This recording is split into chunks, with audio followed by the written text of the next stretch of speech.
네, 사회 구석구석까지 꼼꼼히 들여다보고 인권을 바로 세우는 인권 새로 고친 코너입니다. 화요일마다 함께하는 분, 박래군 사회육재단 상임이사님 나와 계십니다. 안녕하세요. 네, 안녕하세요.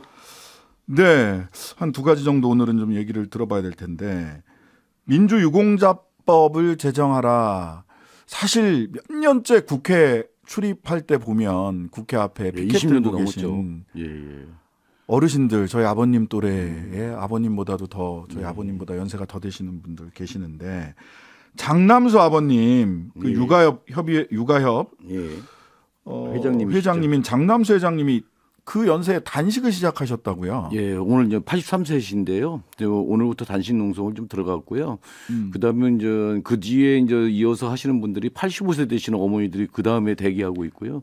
그 다음에 80세 어머니가 또 하고 있어서 이게 전부 다 80세 넘으시거든요. 이제 연로하셔가지고 이분들이 연세가 굉장히 많으세요. 그런데 이제 옆에서 주위에서 엄청나게 말렸는데 이제 더 이상 할 게 없다. 도대체 국회에 이제 법이 이번 국회에 들어와서 법이 발의된 지가 3년이 넘었는데도 아직도 이제 이게 정부에서 한 차례 돈이 되고 나서 여태 안 되고 있거든요. 그러다 보니까 주위에서 더 이상 말릴 수도 없는 이런 상황이 됐고, 그래서 오늘 11시에 기자회견을 갖고 국회 앞에서 지금 단식 농성이 좀 들어갔습니다. 이 장현구 그 장남수 회장님의 아드님 계시는 장현구 열사, 89년 경원대 전기공학과에 입학했다 90년대 학내 민주화운동 전개하다가 분신으로 고문 후유증에 시달리다가 이제 분신으로 이제 고문 후유증도 있었어요. 예, 그렇습니다.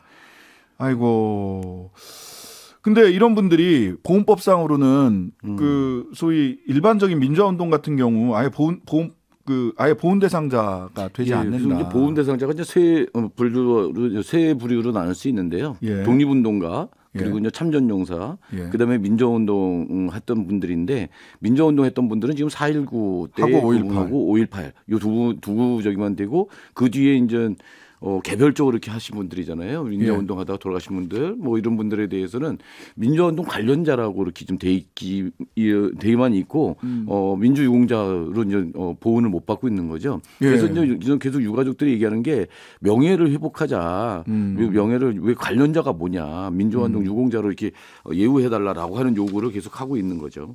그러니까 우리 영화 1987 그다음에 택시 운전사 이런 거 다 보셨잖아요. 근데 택시 운전사 5.18 관련 거기 그 영화에 출연하신 분들, 거기에 주인공분들은 민주화 운동 유공자가 될 수 있어요. 근데 1987에 나왔던 이한년 열사나 박종철 열사나 이런 분들은 그분들은 아직 민주화 운동 관련자입니다. 애매모호한 거죠. 민주화 운동 관련자인지 민주화 운동 보훈 대상자가 아닙니다. 그래서 이제 이번에 이제 법안 이제 발의된 게 우원식 의원이 이제 대표 발의를 했던 그런 안인데요. 민주화 운동 그 관련자임을 이제 심의하고 조사했던 그런 과정을 통해서 사망자 136명, 그리고 부상자 693명, 그래서 829명이 이제 그 대상자입니다.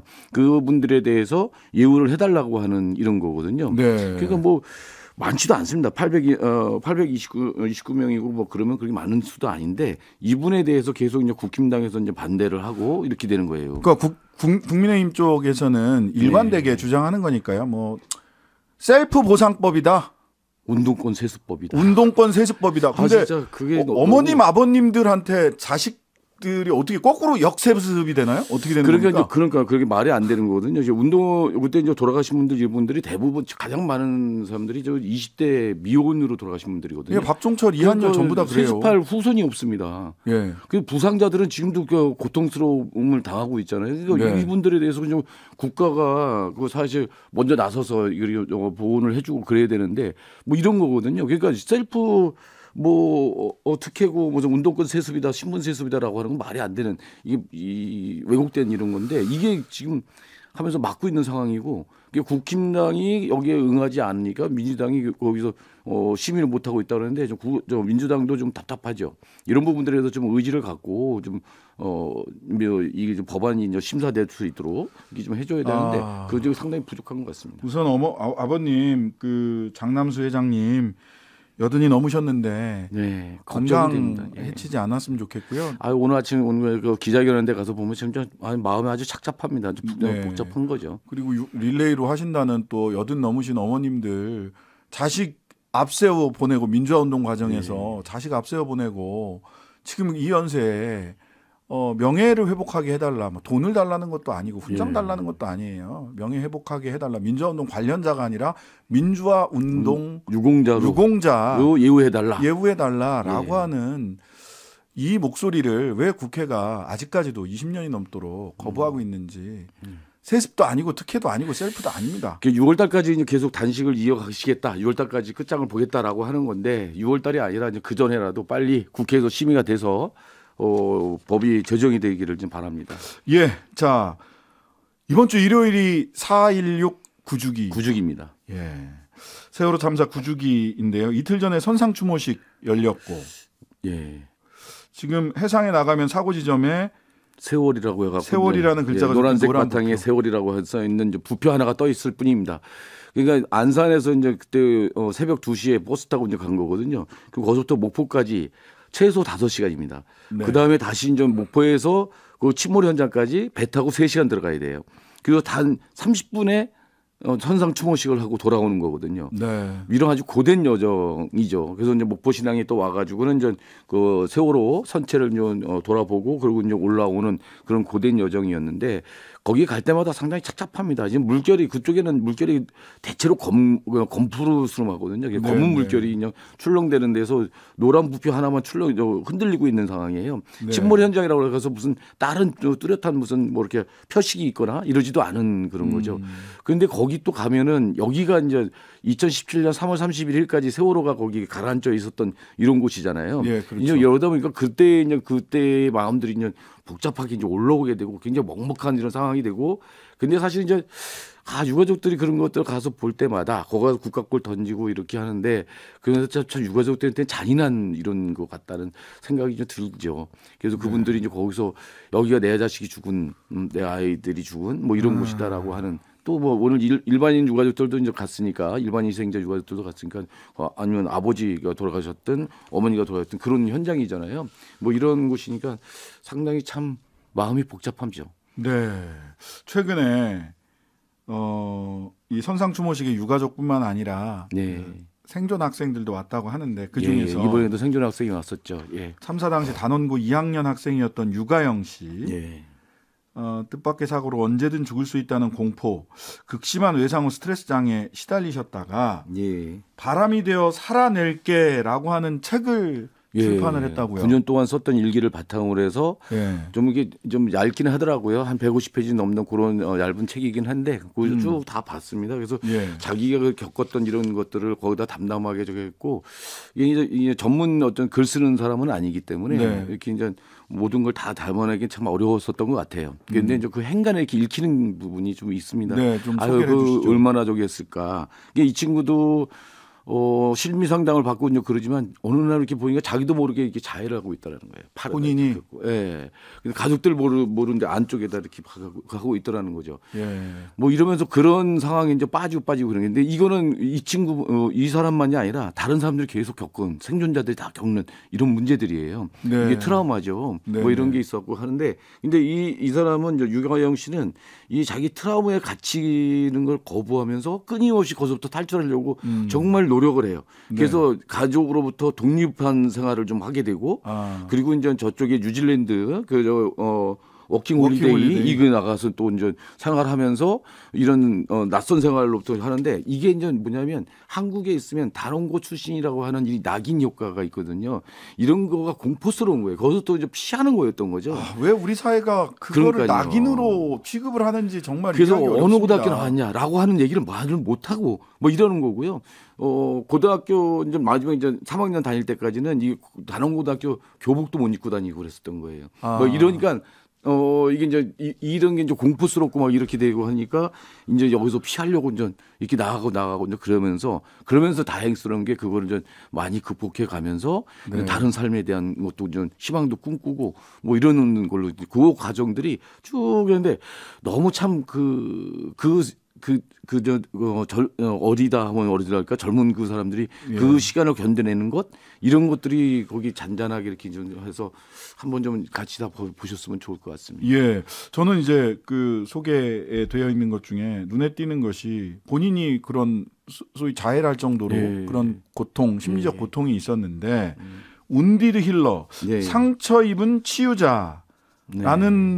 뜻의 비영리 단체를 그러니까 직접 만들었다고 하더라고요. 그 생존 학생들 몇 명이서 그걸 만들어서 생존 학생들이 그래서 인형극 같은 맨 처음에는 인형극 같은 걸 하는 거예요. 네, 그래서 이제 이 재난 참사에 대해서 설명해주고 하는 이런 거를 인형극식으로 이제 아이들한테 이렇게 하는 것도 좀 하고 그래서 젊은이답게 또 뭐 이렇게 이걸 참신하게 뭐 해보려고 뭐 계속 그러더라고요. 근데 이제 그런 게 굉장히 많이 도움이 돼요. 그 트라우마를 극복하고 이런 데서 그러다가 이제 아까 이제 뉴질랜드 갔다 오고 하는 동안에 이제 한동안 쉬었고 그때 또 코로나도 또 있었으니까 그런 활동들을 못 했잖아요.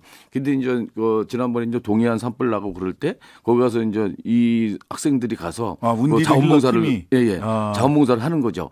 자원봉사 다른 게 없어요. 거기 가서 이제 그 할머니들 이런 분들이 살던 데에서 집도 다 타고 그래서 돌아갈 데가 없잖아요. 임시 거처소에서 이제 외롭게 있는데 거기 가서 말벗이 대주고 뭐 이렇게 하고 그러면서 그분들이 또 이분들한테 또 힘이 돼주는 건 이런 역할들도 하고 뭐 이런 것들을 하면서 이 친구는 결국 심리학을 공부해서 이제 앞으로 이제 재난 참사를 당하는 사람들의 그런 사람들을 위한 활동가가 되겠다라는 걸로 이렇게 꿈이 이렇게 성장을 하더라고요.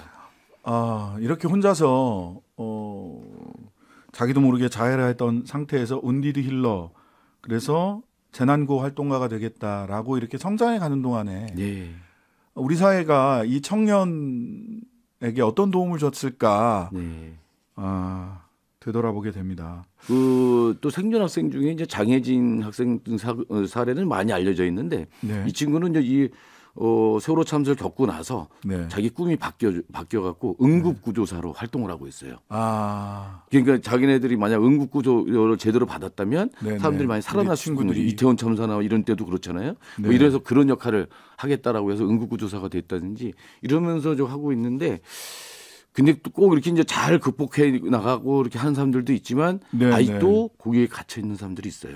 그래서 이제 저희 4.16 재단이나 이런 데서 생존 학생들 또 생존자들 또 형제자매들 이 사람들을 위해서 좀 지원하는 방법들을 좀 계속 찾아가고 고민하고 있습니다.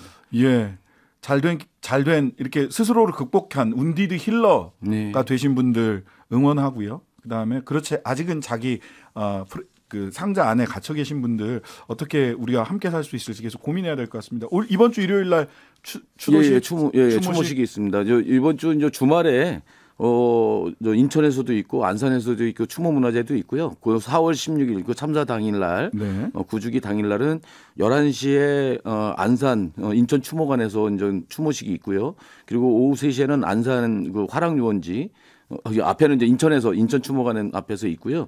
오후 3시에는 안산 화랑유원지에서 구주기 기억식이라고 그러거든요. 그게 진행되고요. 저희 4.16 재단이나 또 이제 4.16 연대 여기 홈페이지에 보시면 전국에서 이제 진행되는 그런 추모 행사들 함께 할 수 있거든요. 그걸 같이 해주시면 좋겠습니다. 뭐 이번에는 근데 정부 관계자들이 거의 참석을 안 한다고. 글쎄요, 국무총리도 안 오신다 그러고 부총리나 장관들도 이렇게 답을 안 하시고 이제 그러고 있는 상태에 있어서 이전 정부하고 상당히 다르게 이렇게 이제 세월호 참사를 대하는 태도가 이렇게 바뀌는 건가 이렇게 이제 생각이 들 정도인데 그 국민의힘 그 김기현 당 대표는 좀 참석하겠다 하고 이제 오후에 이제 연락이 온 거를 확인을 했습니다. 세월호 참사는 이게 정권에 따라서 이게 호불호가 바뀌고 뭐 이런 데서는 안 되잖아요. 정치적으로 접근할 게 아니라 이 세월호 참사를 기억하면서 앞으로 다시는 이런 불행한 일이 없도록 하자. 아직도 세월호냐고 묻는 사람들이 있는데 앞으로 아직도가 아니라 앞으로도 계속 우리가 기억해야 되고 붙들고 가야 될 그런 거거든요.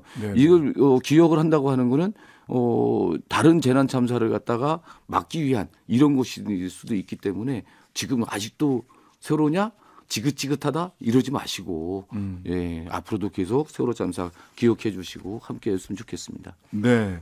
이번 주 금요일에는 세월호 임경빈 학생 어머님 그다음에 우리 그 김미숙 김용균 그다음에 이지한 씨 어머님 세 분 모시고 이야기를 좀 하는 시간을 저희들 금요일 날 가질 생각입니다. 그래서 그 유가족 분들의 얘기를 좀 우리 사회가 좀 귀담아 들었으면 좋겠습니다. 그분들은 이미 이제 가족들이 자기가 살아가는 자식들이 이제 떠나보냈거든요. 살아올 수가 없어요. 그럼에도 불구하고 이 활동을 왜 하는지 이분들은 나중에 죽고 나서 전화를 저쪽에 나중에 죽고 나서 이제 그 아이들을 만나면 좀 당당해지고 싶다. 내가 너희들 잃고 나서 헛된 삶을 산 게 아니라 우리가 다시는 너와 같은 그런 불행한 일이 없도록 하기 위해서 이렇게 내가 애썼다라고 하는 얘기를 하고 싶다. 이러고 있거든요. 네. 지금 아무리 그분들이 뛰어다니고 그러신다 하더라도 이미 잃은 자식들은 되돌아오지는 못합니다. 예. 어쩌다 보니까 오늘은 네, 민주화 운동으로 자식을 잃으신 우리 유가엽 80 넘은 어머니 아버님들이 단식하는 소식. 그다음에 4.16 또 어머님 아버님들 그리고 또 함께 생존했던 우리 친구들의 이야기를 하게 됐습니다. 우리 사회가 이분들에게 더 이상 트라우마 남기고 혐오 내지는 가둬두고 프레임 안에 가두는 이런 일이 다시는 벌어지지 않았으면 좋겠다는 세월호 바람입니다. 유가족 중에 한 분이 이런 말씀을 하셨어요. 우리가 여태까지 내 자식 지키려고 이렇게 살아왔는데 이 참사를 겪고 나서 보니까 내 자식을 지키는 일은 결국 다른 아이들을 지켜질 때 내 아이들도 지켜지더라. 진짜 그런 말 같은 경우는 계속 생각해 볼 만한 것 같습니다. 예, 개인의 부모뿐만 아니라 사회적 부모로서의 책임감을 가질 수밖에 없는 세상이지 않을까 하는 생각을 하게 됩니다. 네, 그 추모식 행사 잘 마저 준비하시고요. 오늘 말씀은 여기까지 듣겠습니다. 박래군 4.16 재단 상임이사였습니다. 감사합니다. 고맙습니다. 하루 종일 기다려지는 진짜 시사. 평일 저녁 6시 5분 신장식의 뉴스 하이킥.